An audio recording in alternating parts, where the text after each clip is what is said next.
Imagine waking up one day and everything around you seems meaningless. No final answers, no ultimate truth waiting at the end of the road. Just you, the world, and an inevitable question. What do I do with all this? Albert Camus called this the absurd, the clash between our desire for meaning and a universe that offers none. It is not a pessimistic idea, but a starting point. Camus does not tell us that everything is in vain and that we should give up. On the contrary, he challenges us to face the absurd and decide what to do with it. To understand this, let's think of his most iconic image, Sisyphus, condemned to push a boulder up a hill, only to watch it roll back down, over and over again. A task with no purpose, no reward. But Camus asks us to see Sisyphus not as a victim, but as someone who has taken control of his fate. Because the key is not to escape the absurd or seek meaning imposed from outside, but to embrace it, live it, and find our own way to exist within it. There is tension in the absurd. It is the same tension felt by a man who searches for answers in the starry sky and receives only silence. The problem is not that the universe lacks meaning, but that we keep asking. It is a natural instinct, an almost biological need. We crave explanations, reasons, a purpose to tell us why we are here. But the world does not answer. Camus understood this struggle firsthand. Born in Algeria, under an unforgiving sun, among the dust and salt of the Mediterranean, he knew neither wealth nor comfort, and when illness forced him to abandon football, the only place where his body felt destined, he took refuge in books. There, he found Nietzsche, Dostoevsky, Gide, but most of all, he found a question. What is the point of life when everything suggests there isn't one? The natural impulse is to seek a way out. Some turn to religion, clinging to a promise of meaning beyond death. Others devote themselves to ideologies, convinced that a greater cause justifies suffering. But Camus refused to settle for such answers. For him, embracing any absolute truth meant giving up on true philosophical inquiry. No, the absurd is not solved with blind faith or grand declarations. It is faced with intimate rebellion, with a decision to live without illusions, but also without despair. There is one image that persists in his writings: the sea. For Camus, happiness was not found in uncovering some hidden meaning in life, but in experiencing it fully, in the sensation of cold water against the skin, in the sun burning the back, in laughter that needs no explanation. It is not resignation, but affirmation. The world has no meaning, but we are here. And that, on its own, can be enough. There is no fate that cannot be overcome with contempt. These are the words Camus uses to close the myth of Sisyphus. Contempt, yes, but not in the sense of bitterness or resignation, but as a form of freedom. Because if the universe is indifferent, if existence lacks a predetermined meaning, then everything that binds us, fear, guilt, the search for an imposed purpose, becomes optional. The absurd, Camus says, is born from the clash between our desire for meaning and a universe that does not offer it.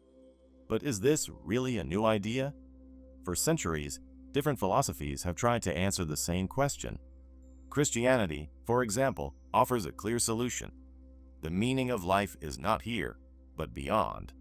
Faith is the answer, the promise of a transcendent existence where everything makes sense.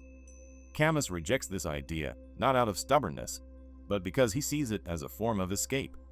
Believing in an absolute purpose is avoiding the problem of the absurd, covering it with a meaning imposed from outside. To Camus, that is a form of surrender. In The Rebel, he writes, "To die voluntarily means, to some extent, recognizing that life is not worth living. To suppress thought, to escape uncertainty, is to abdicate." For him, true rebellion lies in staying, in living despite everything. Buddhism, on the other hand, offers a different response. It also acknowledges the suffering of existence, but instead of seeking meaning in another world, it proposes dissolving the self, abandoning desire, and reaching nirvana. Here, there is both common ground and divergence.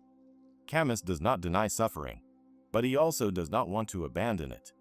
To him, pain, joy, laughter, despair, these are part of life, and rejecting them is betraying the human experience.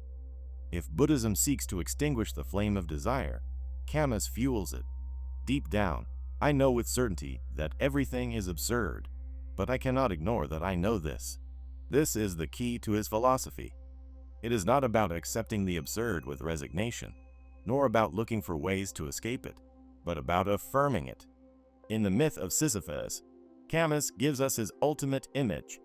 The man pushes his rock again and again, but at some point, in the midst of that futile effort, he finds a form of happiness. Not because the stone has a purpose, but because he chooses to keep pushing. The absurd is not a sentence, it is a starting point. If life has no given meaning, then everything is open.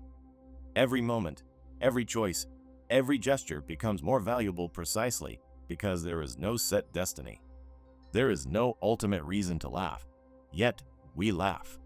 There is no definitive purpose for love, yet we love. And in that contradiction lies the only possible freedom. In the myth of Sisyphus, Camus poses his most radical question: is life worth living?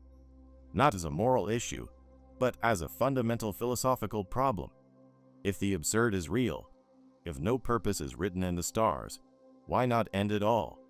But this is where Camus takes his decisive turn. The answer is not escape, but rebellion, confronting the absurd, embracing life's lack of inherent meaning, and choosing to live it fully.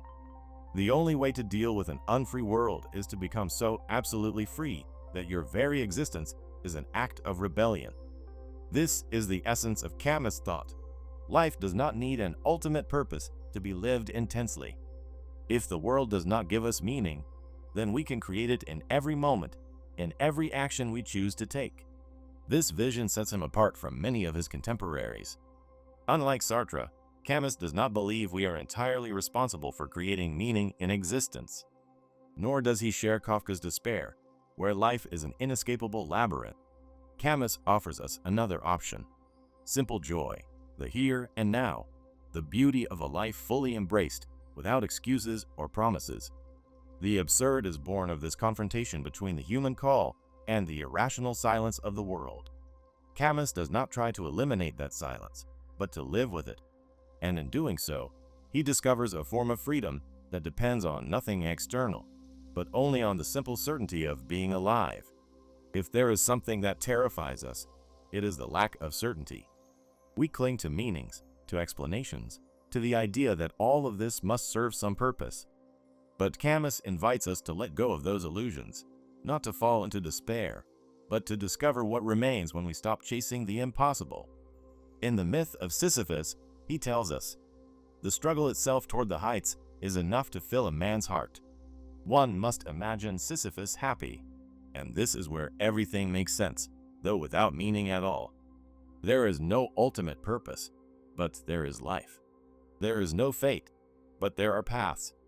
There are no final answers, but there are questions that keep us moving. Camus leaves us with a paradox.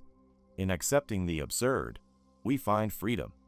In the absence of meaning, we create our own.